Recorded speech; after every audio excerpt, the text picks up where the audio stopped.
Bata-bata mamang kadog. Oy, ano, may buntag nato tanan. Patawag kong meeting, kalit lang ni kay base sa among meetingan. Atong ibalik ang kuan ha kanang namantay himo sa una nga atong bagting-bagting bitas oras. Oh, nya wala naman na nato ma-practice karon nya. Ibalik na nato ang kuan nya munang si RJ siya may bakante karon. Ang atong himuon ang oras ni RJ nga bagting sa kanus asod, snacks, nya kanus amo balik iko mag-snacks. Ha? Nya. Kuan. Actually maura na akong mensahe ipakuan ninyo nya musingit nang kog kadiyot kinang.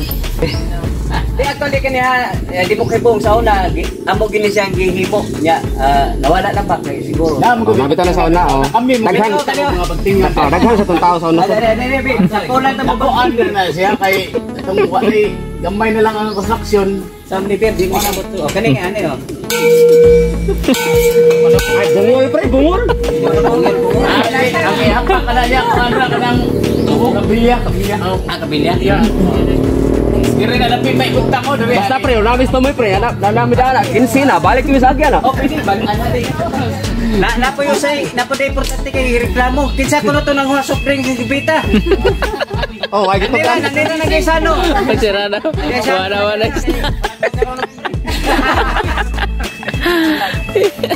Managpap na ko simbahan.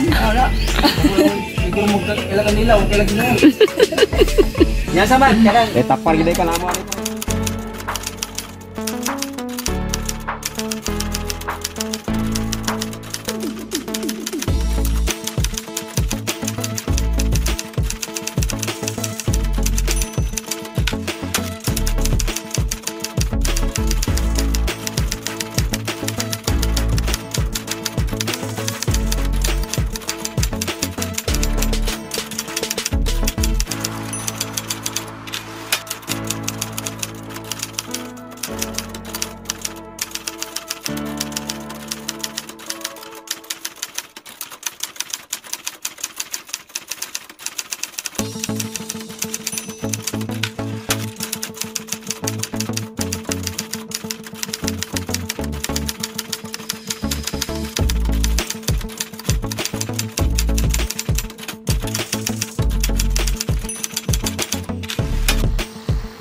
mga pariente, isang makulimlim na umaga.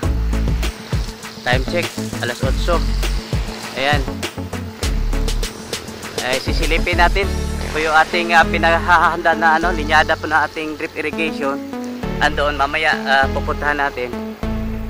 Sisilipin natin saglit po itong ginagawang poste para po sa ating CCTV. Ayan. So sisikapin natin na next week makalatag na po tayo ng mga kable doon po sa ating CCTV. Ayan. Dito na Rex na. Rex. Ayan. Ito na po yung mga spot insulator. Nakakapit na mga pariente. Ayan.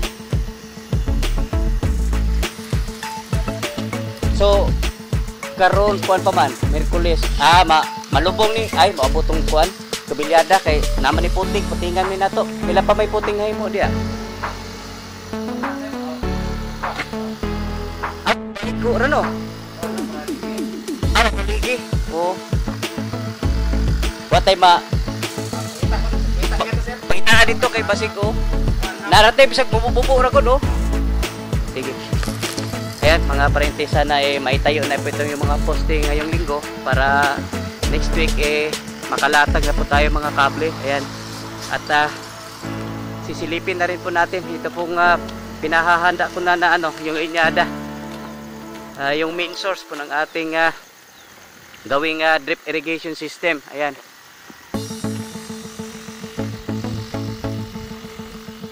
Ayan, ito na po yung itim na Ber! Ber!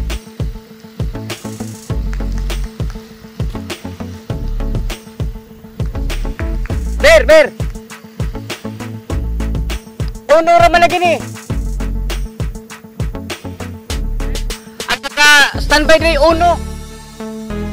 Di ba dos mo na itong mainline diha?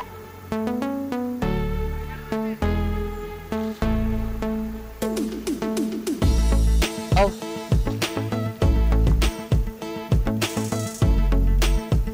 Mukhang ano ito? Ono 1 and 1/4 yata ito. Ha? Ato rin yung mainline na to. Honor dito mainline diha. Ah, murag honor diha sakto. Oh. Akala ko kasi mga parente.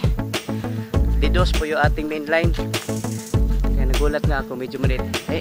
Pero po pwede na rin ito mga parente, malapit. Pero murag dos ang atong mainline. Ang kanina ning nakasumpay siguro dire. Maura ning linya ano? Ah, maura gid ni siya. River, sabi na akong dos. Yan mga parente, ito po yung ano, mainline po natin. Kaya hindi na tayo kabit po ng ano doon. Yung T, kumbaga yung pinakadulo po niya hinila na lang po dito po at tamang-tama at ayan, nakahanda na po ito. At actually mga parente, yung pong drip irrigation hindi naman talaga nangangailangan ng malakas na pressure yun, kasi pag malakas yung pressure nasisira din yung mga drip tapes, yung mga butas po doon. Kaya actually pinaka mahina lang yung kailanganin yung pong ating pressure dito po sa ating drip irrigation. Kaso lang dun sa naranasan natin nung araw pag sobrang dami po naman ng mga drip tapes po natin nakalatag, pag sinasabay-sabay mo ng pinapagana yung drip tapes na yon, medyo humihina yung iba nga, hindi na makakarating dun sa pinakadulo. Kaya gagamitin po natin yung pong gravity, kasi dito po yung mataas na parte nitong area na ito, kaya kahit papano magagamit po natin yung gravity, yung slope po niya, para hindi na po tayo mahihirapan. Kasi pag pinagsabay-sabay po natin, pagbitaw po ng tubig doon sa lahat na drip tapes, maaaring yung pinakadulo po niya hindi na makakarating po yung tubig po doon. Pero masolusyonan naman po yun, dahil bawat drip tapes po natin mayroon pong sariling ball valve. Yung gagamitin natin dito ball valve, hindi na tayo bibili po ng yung mga accessories po ng ating drip irrigation, dinidiskartihan na lang po natin. Pwede naman yun ilang linyada lang bubuksan, kaso lang gagastos pa tayo ng oras at sa tao para pagbukas at saka pagsara po ng mga drip tapes. Kaya ito pong ginagawa po natin, gagamitin ho natin yung gravity para sa ganun pwede ho nating pagsabayin lahat ng mga linyada po ng ating mga drip tapes. Ayan. At ito na po yung mga po natin. Ito po yung nagkalat, muntik na po akong nadali po nito mga pariente. At nung isang araw umiikot po ako doon, at ang daming nagkalat po nito. Kaya pinagtiyagaan ko yung hinahakot ko, pinag-iipon ko sa isang lugar. At least muntik na ako nadali, napakainit ng panahon, nahihilo po ako. Kaya tingin ko yung manual na trabaho mukhang pipiliin na lang po natin, kasi hindi na po kaya sa ating katawan. Ayan, kahapon po ng hapon mga pariente, sinasamantala po natin yung po panahon, wala pong ulan. Kaya ito po ating papaya, tinira po natin ng pangpaamoy mga pariente. Kasi ganito po yung nangyayari, at bago po natin tinira ng pampaamoy, kumbaga pampataboy, amoy na pampataboy ng mga insektos, yan, pinapalaglag ko muna yung po mga sirang mga papaya, katulad po nito mga pariente. Ayan, may mga butas. Ayan, ito, wala na lansa na siya. Ito po yung nangyari po sa ating mga papaya. Yan, napakasaya po mga pariente. Kaya tatanggal ko po yung mga may sira na yung mga papaya po natin, bunga ng papaya, kasi baka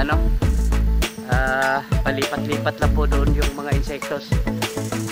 Tinira na ito ng pampaamoy kasi kahapon, tapos sasamantalahin po natin na walang ulan, kasi hindi ho natin ma-forecast po yung panahon, at hindi ho tayo makapagbigay bigay ng pampataboy po ng mga insektos. Kaya sinamantala na po natin kahapon. Ayan, at nitong oobserbahan po natin nitong mga darating na araw at titignan po natin kung umiepekto po yung pampaamoy na ibinigay po natin. Ayan, pero magbigay pa rin po tayo after 7 to 10 days ayun po doon sa ating binigay na gamot. Yun pong interval po niya.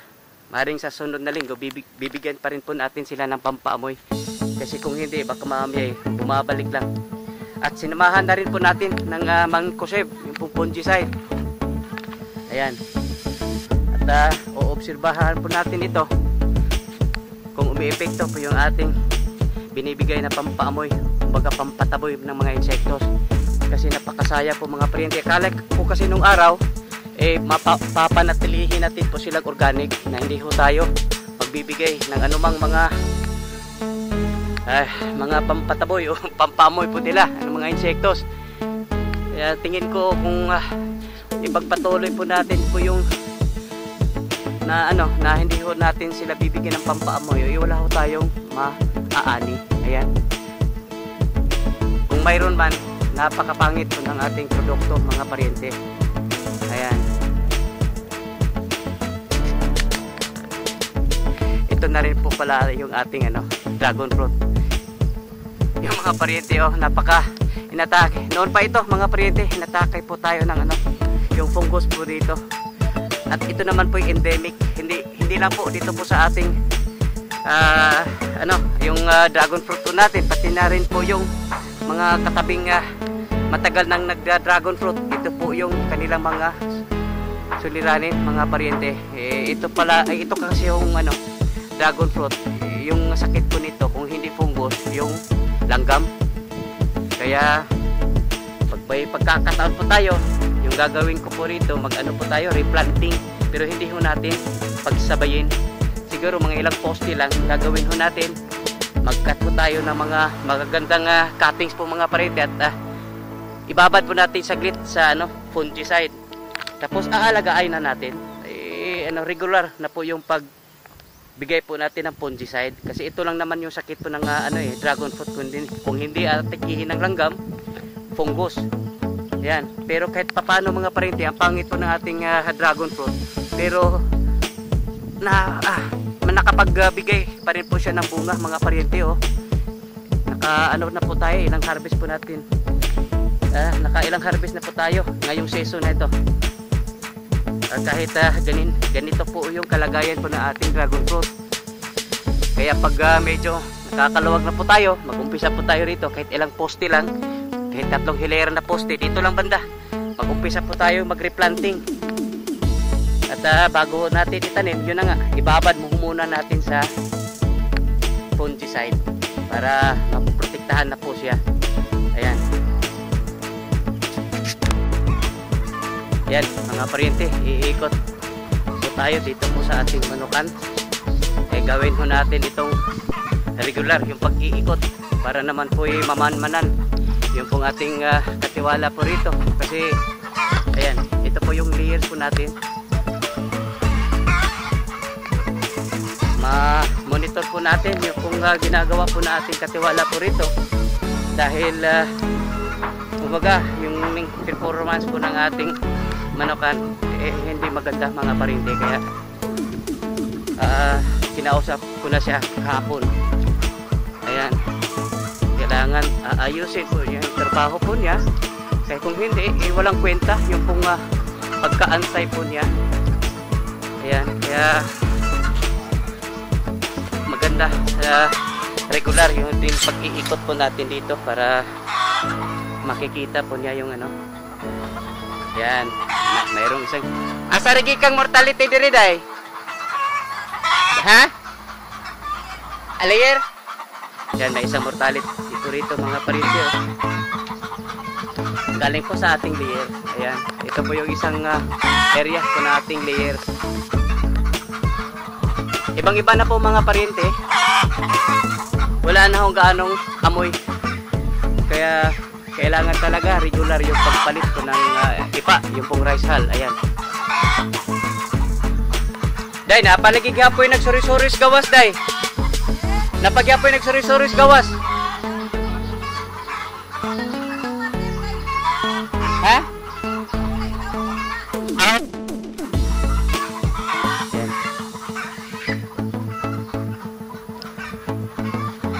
Pero itong nakalapas po dito, hindi na po ako magtataka po nito kasi ito po yung may lahing basilan. Kaya hirap kontrolin mga paryente.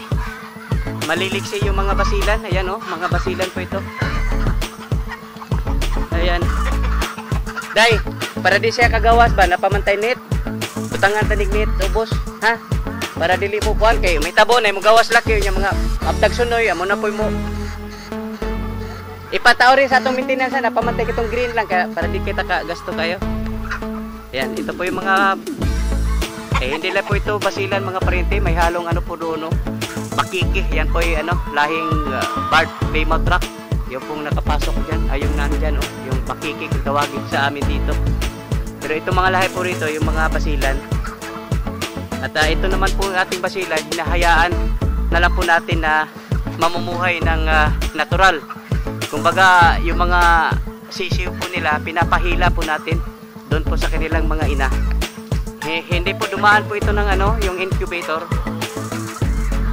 Yung binibigay po sa ano, binibigyan po natin sila na ano, mamumuhay ng natural. Kumbaga, ano, hindi ho natin sila, yung mga itlog po nila, hindi ho natin nilalagay sa incubator, pinapalimliman na lang po natin. At pag siya'y napisa, yan, yung mga sisiw, pinapahila na lang po natin. Yan, mga paryente, na ipapasilip ko rin sa inyo. Ito pong ginawa po nating breeder po niya. Yan, pinapaangat po natin yung ano, bali ano, 5 ano lang po ito mga paryente. Kahit papano may labasan po ng ammonia. At hindi na lang tayo naglagay doon sa unahan kasi nasa tabi na po siya. Ayan.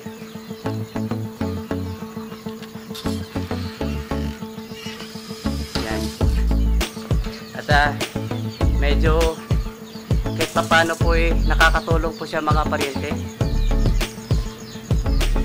Baga mayroon na pong labasan ng ammonia at ramdam ko rin na medyo kahit papano umaaliwalas po yung area po rito. Ayan. Ito na nga pala yung ating incubator. Ayan o. Pero kailangan din itong ano, bigyan ko rin ito ng pansin dahil sa base na rin po sa ating record, hindi maganda yung hatching percentage na ating incubator. Titignan ho natin kung ano, baka sa setting ng temperature o kaya nakaka-epekto ron mga paryente, nakaka-epekto din ng araw kasi pag sobrang init ng panahon, kahit ano, yung pong automatic po kasi itong incubator, pag dating po siya ng ano, yung pinakataas na temperature po niya, kusa po itong mamamatay. Pero pag sobrang init mga paryente, tuloy-tuloy po yung ano, hindi siya biglang bumababa yung ano, temperatura. Kaya ito po yung nag-aalarma. Kaya sana sa pamamagitan po nitong ating ginawang ano, breeder po niya, hindi na po mangyayari yon kasi pag ano, ginagamitan po nila ng ano yung fan para madaling bumaba yung ano, temperatura. Kasi pag sobrang init nga, kahit umabot na siya sa settings na pinakataas na temperatura, namamatay na po yung ano, hindi siya agad-agad, patuloy pa rin siyang umiinit. Kaya mag-aalarma po ito mga paryente. Ayan. At sana naman po itong ating breeder po dito makakatulong. Ayan. Pagmasdan na lang po natin yung nitong mga darating na linggo o buwan kung mayroon bang improvements dito po sa ating hatching percentage, dito po sa ating incubator. Ayan.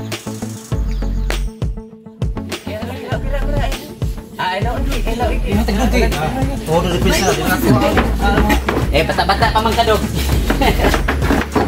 Oy, ano, may buntag na to tanan. Patawag kong meeting, kalit lang ni kay base sa among meetingan. Atong ibalik ang kuan ha kanang namantay gimo sa una nga atong bagting-bagting bitas oras.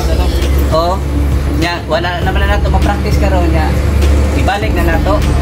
kuhan nga munang si RJ siya may bakante karon. Ang apto himuon ang oras ni RJ nga bagting sa asod, snack, ya kalau mo balik iko mag-snack. Ha? Ya. Kuan. Actually maura na akong mensahe ipakuan ninyo nya musingit ng kog kadiyot kinang boys. Kuan ba sa imo nga sitwasyon bitaw? Kami din video nagkuan din mi kay di mo ka na mo mahulbot bisig asa kay sa imong kapasidad ba.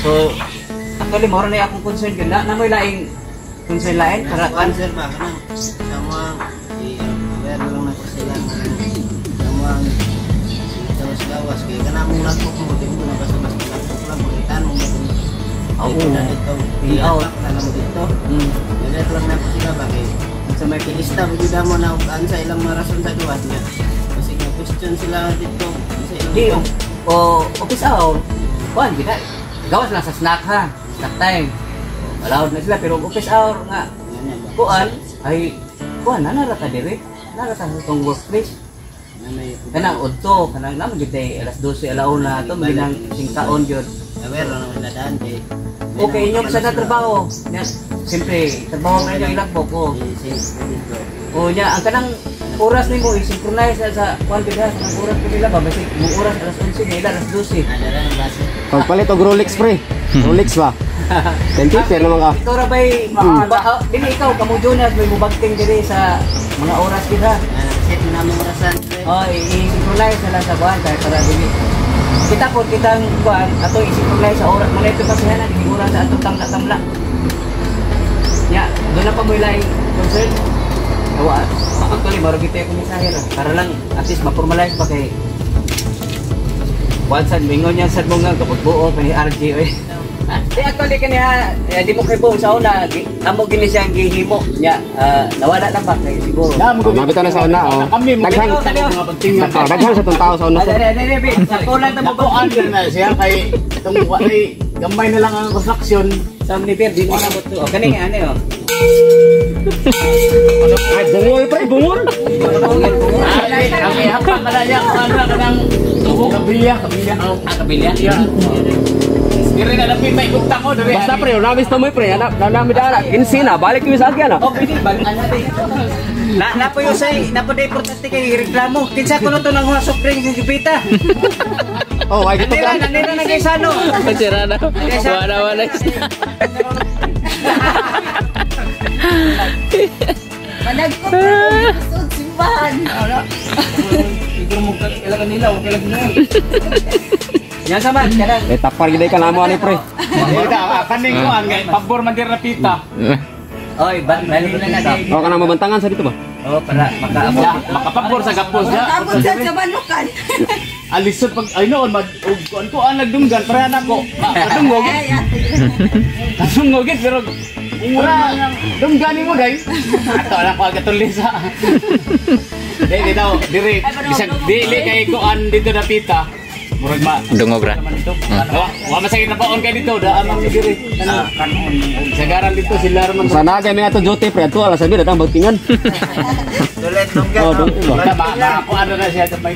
Dungog na. Di pare ada sa kansila bang dito la bagting abot pa rin sa tuwa. Ah, ginana sa datas to mo nya wais nak di lang sa tamang ari ay. Kanang wa maligya sa bita. Sabit naman day. Na. Di gyapon mikas na kay wa maligya sa bita. Ah, di magap. Sa ano man manigya ang kilira doon? Wa na kawatonon. Bagting mo di mo sa to panaglingkod na dito. Tapos nagsawa diri kapos bagting. Bagting gina oh. Bagting gina oras man Usang nimo. may lang on may snack. Adto ra sila sa area ja puluban hindi na naman nool ba. dili ka na snack lagi yung tanaw tay mo kuan na diri maligyan Para na mo adto mi dito layo.